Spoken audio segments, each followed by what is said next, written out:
Newsday continues here on One News Now. I'm Sean Yao. Finance Secretary Benjamin Diokno says that President Bongbong Marcos has approved the proposal to merge the Land Bank of the Philippines and the Development Bank of the Philippines. Diokno defended the proposed merger, saying that the move would result in the country's biggest bank in terms of assets. The DOF chief also cited the need to strengthen government banks like the DBP and LBP amid issues hounding the global banking sector. This consolidation, which is expected to take effect this year, will save the government some 5 billion pesos annually. Land Bank, as the bigger bank, will be the surviving entity. By merging the two, it will now become the number one bank in the Philippines. And that's really the best practice. The biggest bank usually is owned by the state globally. Secretary Diokno also assured the public that no sectors will be compromised by the merger.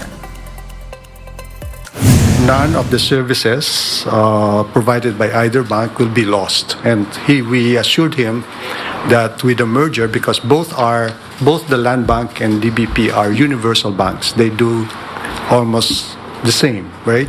Except that one is focused on agri, the other one on industrial projects. But they do practically the same. And the NLEX Connector's Caloocan-Manila segment is now open to motorists, which cuts travel time between the two cities to just 5 minutes. Here's the report. At dawn Wednesday, the Caloocan-Manila section of the NLEX Connector project was open to the public. The very first motorists to ply this route were amazed by their unusual experience today. And why not? They used to endure heavy traffic along service roads going to and from two of Metro Manila's busiest cities. Sobrang bilis lang, mga 4 minutes lang from C3, tapos nandito na agad kami. Makakat niya kasi yung ilang oras din from sa location namin, mga 30-40 minutes. Kaya maganda rin yung daan dito. Napakasarap. Para kang nasa ibang bansa. Napakabilis ng biyahe. Napakaganda. Napakatagal. Naabot kami ng papunta Espanya, naabot kami ng 1 oras. Ngayon, 10 minutes lang. This 5-kilometer elevated expressway is just one of the projects aimed at easing traffic in Metro Manila. The first phase of the North Luzon Expressway connector to open. This stretch promises to cut travel time to 5 minutes from Spania in Manila to C3 in Caloocan and vice versa. Our news team tested this 23 billion peso connector. It took us 5 minutes and 46 seconds to reach C3 Road from Spania. Our drive back took 5 minutes and 12 seconds. We also tried the usual route via the service road. The drive took 13 minutes and 55 seconds. The NLEX connector will also contribute to the ease of movement, cargo and goods from north to south and vice versa, especially those coming from the Port of Manila. It will provide great relief to the logistics sector since there will be an alternative route for truckers who wish to avoid the congestion in the main roads within the metropolis.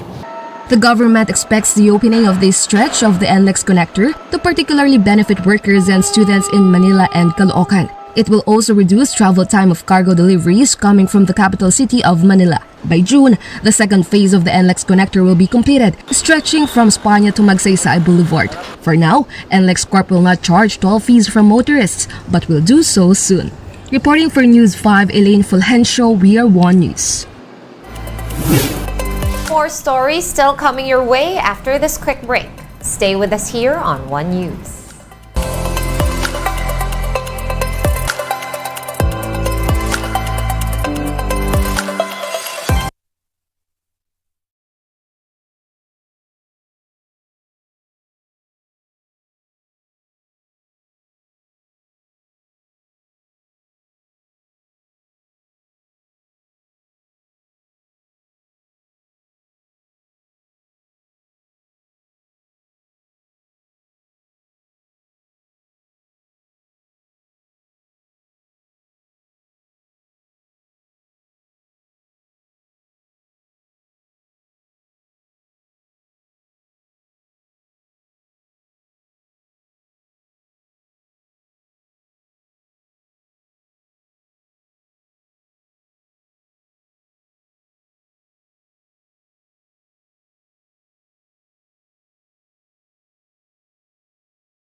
You're still watching One News Now. I'm Sean Yao.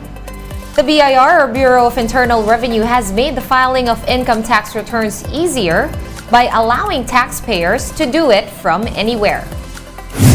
Through Revenue Memorandum Circular Number 32/2023, dated March 3, the File and Pay Anywhere scheme is doing away with penalties imposed on filing in the wrong venue.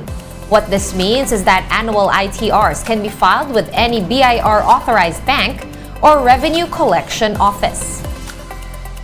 The circular also allows taxpayers using the BIR's electronic filing and payment system, or EFP, to file ITRs electronically and pay through their banks. And if filing cannot be made through EFP, taxpayers should use the eBIR forms. Commissioner Romeo Lagi Jr. said that the policy is part of the Bureau's efforts to provide optimal services to taxpayers. Lumagi also called on taxpayers to avoid the rush and pay correct taxes before the deadline on April 17. The BIR is hoping to raise 2.6 trillion pesos in revenues this year. And in other news, one doctor says that Candida auris is not as contagious as COVID-19. In an interview with Radio 5, infectious diseases expert Dr. Edsel Salvania said that Candida auris is not a respiratory infection. He added that the fungus is not transmissible through droplets, as it is only passed on through close contact. However, Dr. Salvania said that the infection is drug resistant, making it difficult to treat. Cases of Candida auris have been increasing in the United States. Symptoms include chills and fever that do not respond to antibiotics. Problema dito sa Candida auris, all three main types of antifungal medications hindi na gumagana sa kanya. Hindi siya usually considered contagious between people. Ang pwedeng mangyari is kung colonized ka, nasa balat mo yung Candida auris, pwede siyang lumipat sa ibang tao. Pero usually dapat close contact talaga yon. And here is a quick look at today's other top stories. The Education Department does not have plans to move the end-of-year school break to April and May. The DepEd was responding to calls to revert the break in order to give students and teachers reprieve from the extreme heat.